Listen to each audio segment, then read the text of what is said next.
From the headquarters of Telesur English in Quito, Ecuador, this is From the South, and I am Soini Gray.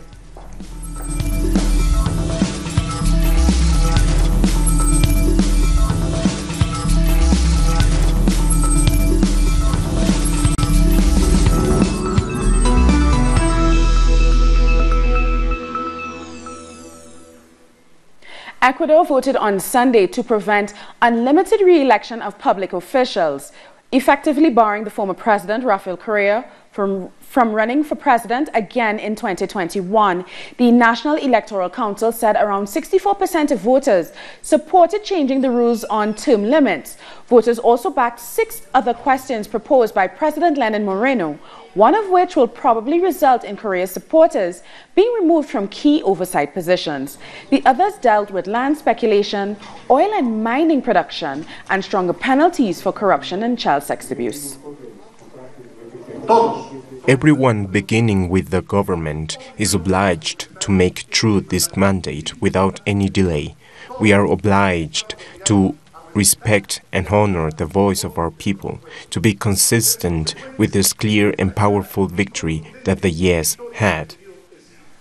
The former president, Rafael Correa, had been campaigning for a no vote to 3 of the questions. He told Telesur that his campaign had been silenced by the media and that the result was a good starting point for future opposition.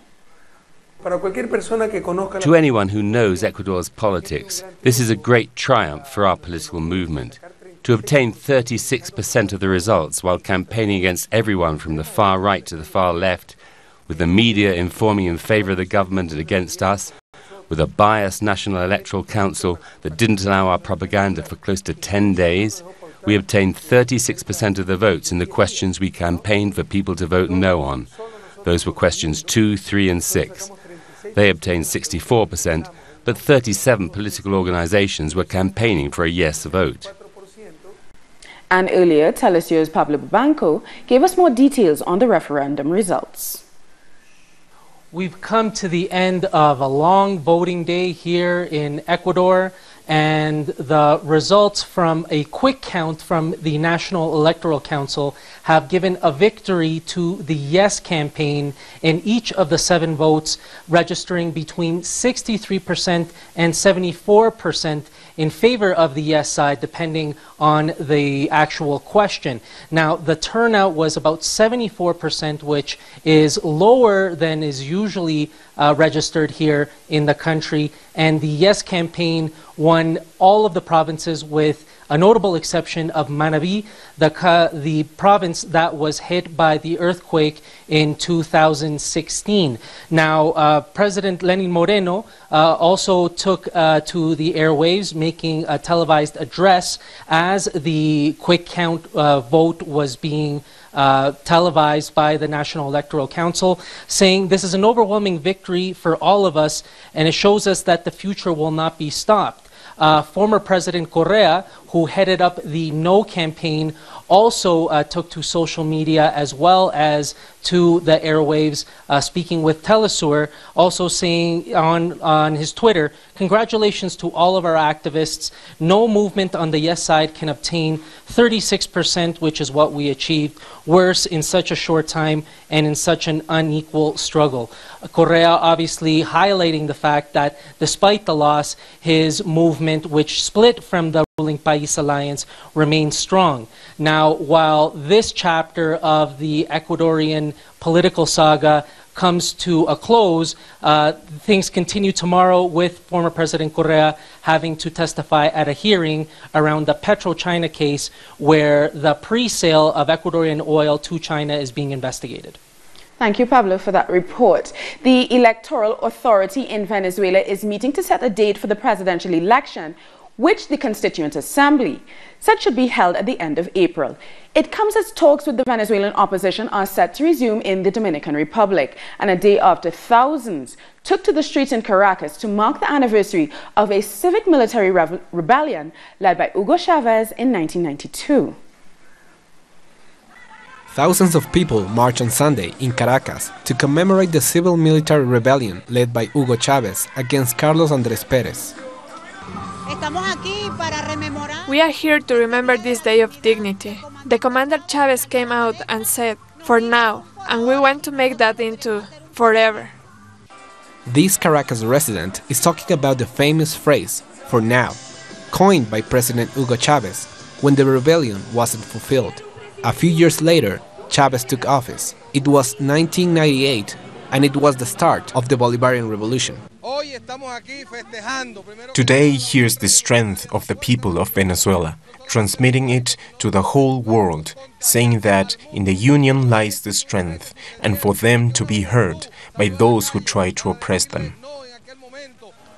The Venezuelan people continue working on the Plan de la Patria, the government plan for 2019 to 2025. Also, during this weekend, its proposals were discussed by more than 3 million Venezuelans. Why is the Plan de la Patria important? Because it gives more power to the people against this economic war that is hitting us hard. With this plan, we will achieve peace and production. This 4F comes at an important time, close to the presidential elections and a new round of negotiations to achieve definitive peace and coexistence between the government and the opposition in the Dominican Republic. The Venezuelan delegation, led by Dr. Jorge Rodriguez, is ready to travel to the Dominican Republic to sign a final agreement for peace. The opposition is divided once again, but I tell you, I have received information that tomorrow the National Electoral Council is going to set the date for the presidential elections. President Maduro has insisted the date of these elections needs to be known as soon as possible. And Venezuelan President Maduro has rejected suggestions by the U.S. Secretary of State Rex Tillerson that the United States might introduce oil sanctions against Venezuela. Speaking in Argentina on his Latin American tour, Tillerson said the U.S. is considering restricting imports of Venezuelan crude and exports of U.S. refined products to Venezuela. Argentine Foreign Minister Jorge Fury said his country would closely follow the possibility of oil sale restrictions. Other Latin American governments have said they are unwilling to take steps that would worsen the humanitarian crisis in Venezuela. Sanctioning the oil, or in effect prohibiting the oil to be sold in the United States, or for the United States as well to sell or provide oil to Venezuela or refined products, is something we continue to consider. Our correspondent Edgardo Esteban has more from Buenos Aires. On his tour around Latin America, the United States Secretary of State Rex Tillerson stopped in Argentina, where he met with Foreign Minister Jorge Fiore and President Mauricio Macri. During their meeting, Tillerson confirmed that the U.S. is analyzing the possibility of imposing commercial sanctions on Venezuela, especially regarding oil sales. The United States is also pressuring the government of Mauricio Macri not to recognize Venezuela's upcoming elections. Meanwhile, several social, political, and human rights groups have rejected Tillerson's visit, questioning the interference of both Argentina and the United States in the coming presidential elections in Venezuela. Thanks to Edgardo Esteban for that report. In a few hours, the U.S. Secretary of State will be arriving in Peru. Our correspondent in Lima, Jaime Herrera, looks forward to what we can expect from Rex Tillerson in Peru. Secretary General Rex Tillerson will arrive in Peru today, where he will first meet with Foreign Minister Cayetana Aljovín. And tomorrow he will meet President Pedro Pablo Kuczynski. In this meeting, they will plan the next summit of the Americas, which will take place here in Lima. U.S. President Donald Trump is expected to attend the summit. There are various organizations that have rejected Tillerson's arrival because they feel his visit to neoliberal countries may be a plan for a military intervention in Venezuela. They have also rejected the arrival of Tillerson in Peru, after the U.S. recently withdrew itself from the Paris Agreement, an agreement which tries to reduce global warming. Peru is known as one of the countries most affected by global warming. Currently, Peru is facing the consequences from natural events, such as deaths and the reduction of water. They have also rejected Tillerson's arrival, as the U.S. currently has xenophobic policies which they say have affected millions of Latinos and Peruvians who currently live in the United States. Back to you. We thank Jaime Herrera for that report. Rex Tillerson is due to end his regional tour in Jamaica. where the Jamaica Peace Council has called on the Prime Minister Andrew Holness to explain the visit. In a statement, the council refers to President Trump's insulting remarks about Caribbean and African nations and says it has seen no condemnation of these by the Prime Minister. So it asks, why are we entertaining Tillerson, and is he coming to drive a wedge between us and Venezuela? We'll take a short break now. Join us again after this look at what our multimedia colleagues are reporting on.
Welcome back. In Costa Rica, conservative Fabricio Alvarado Munoz from the Evangelical National Restoration Party won first place in Sunday's first round of presidential elections.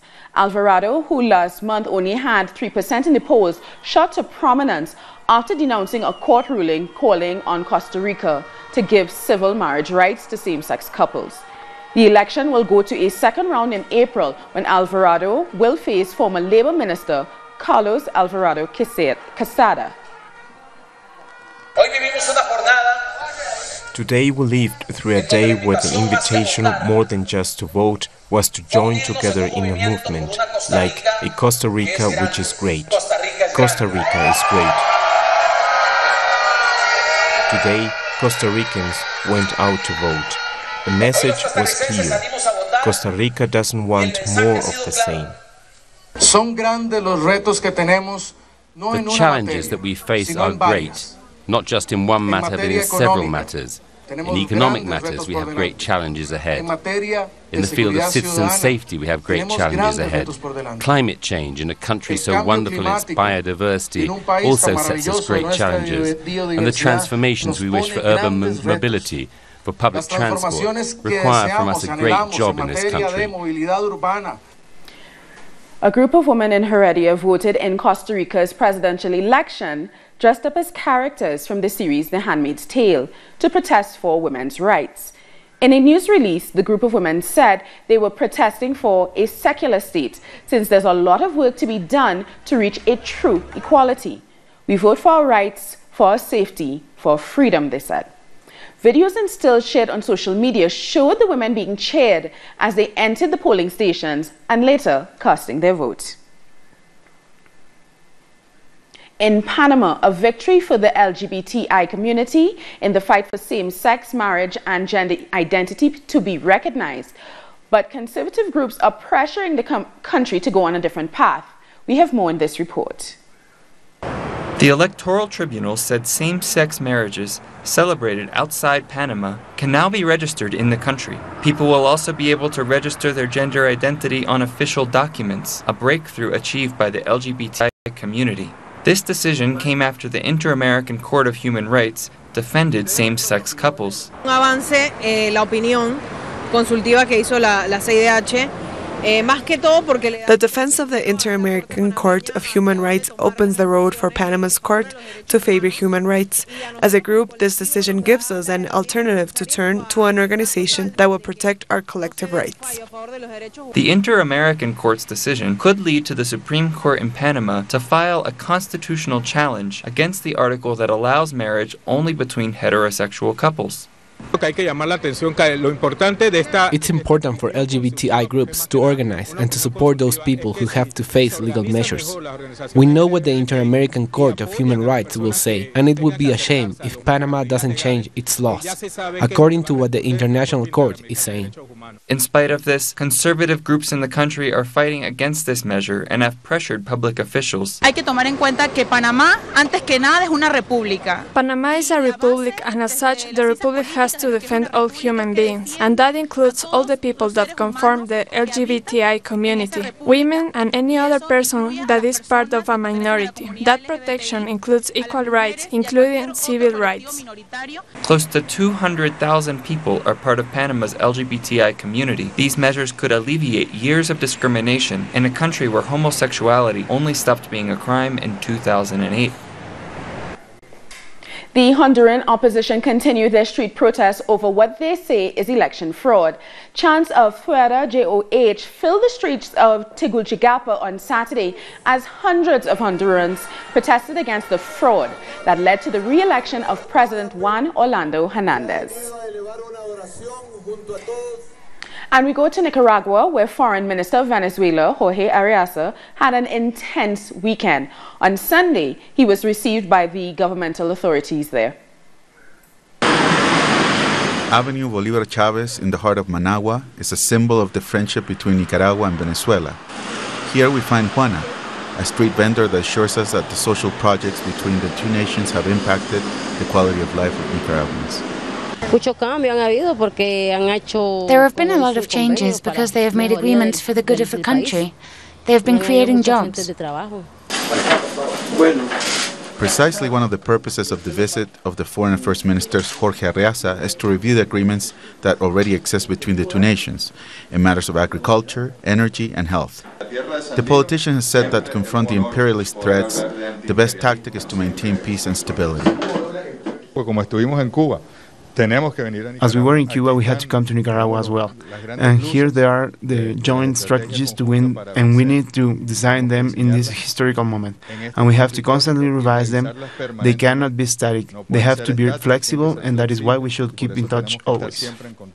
The Venezuelan minister's visit to Nicaragua comes just before the Summit of the Americas that will take place in Peru in April, an event that is awaited with interest because of what the countries in ALBA have to say regarding Donald Trump's speech against several of its members.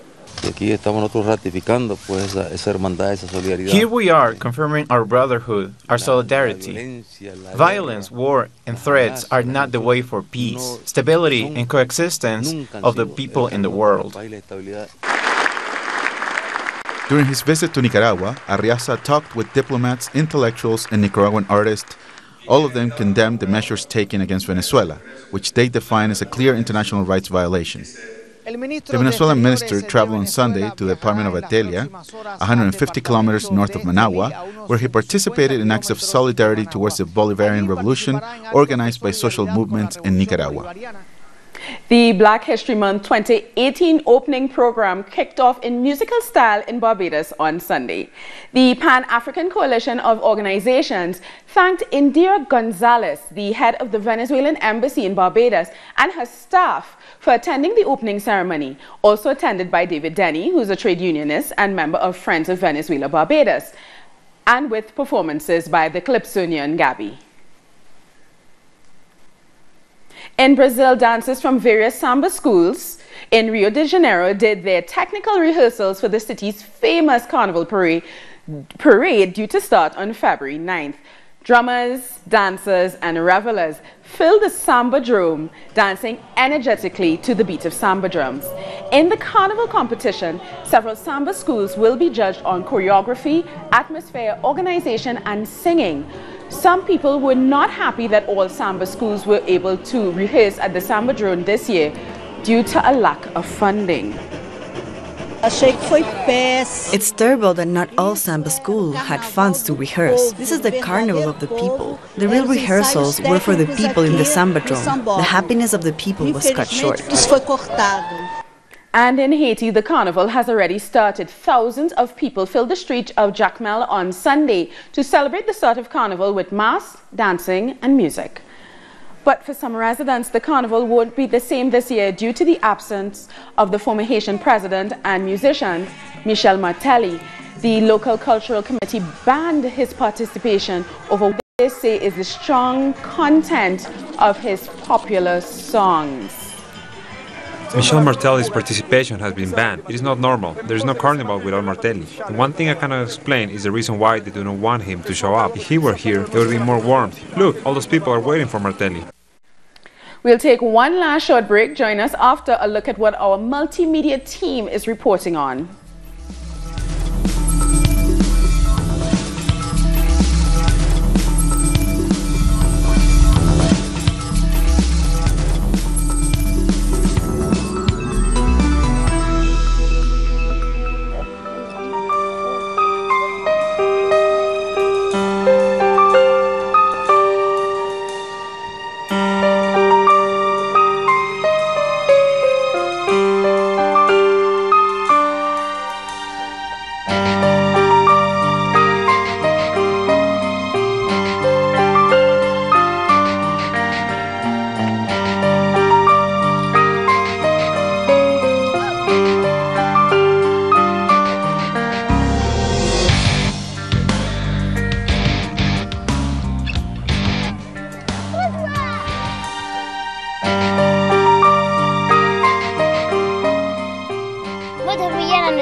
Welcome back. Turkish President Recep Tayyip Erdogan has met with Pope Francis in Vatican City amid protests by Kurds and their supporters.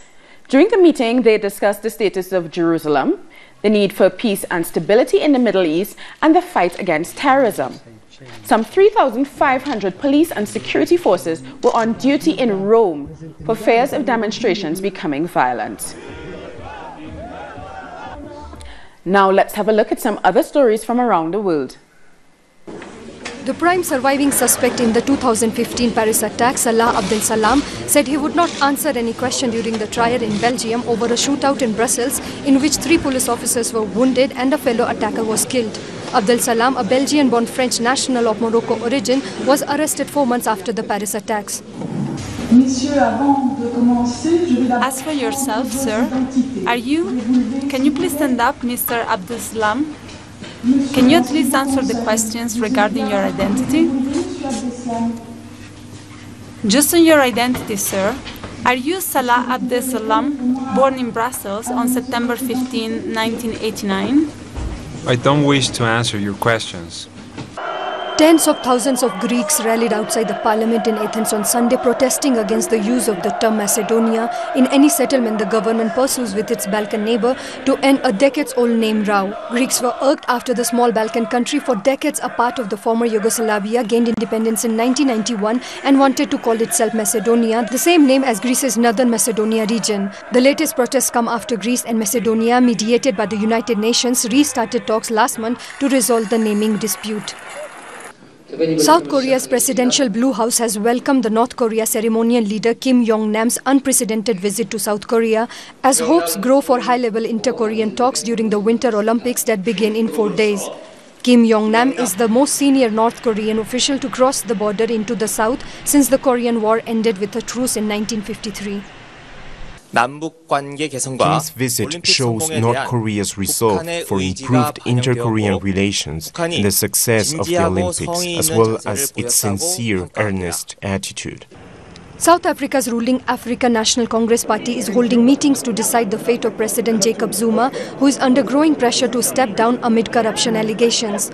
Zuma has rejected ANC's request to stand down. He has been fighting for his political survival as pressure mounts on him to resign before a key national address this week.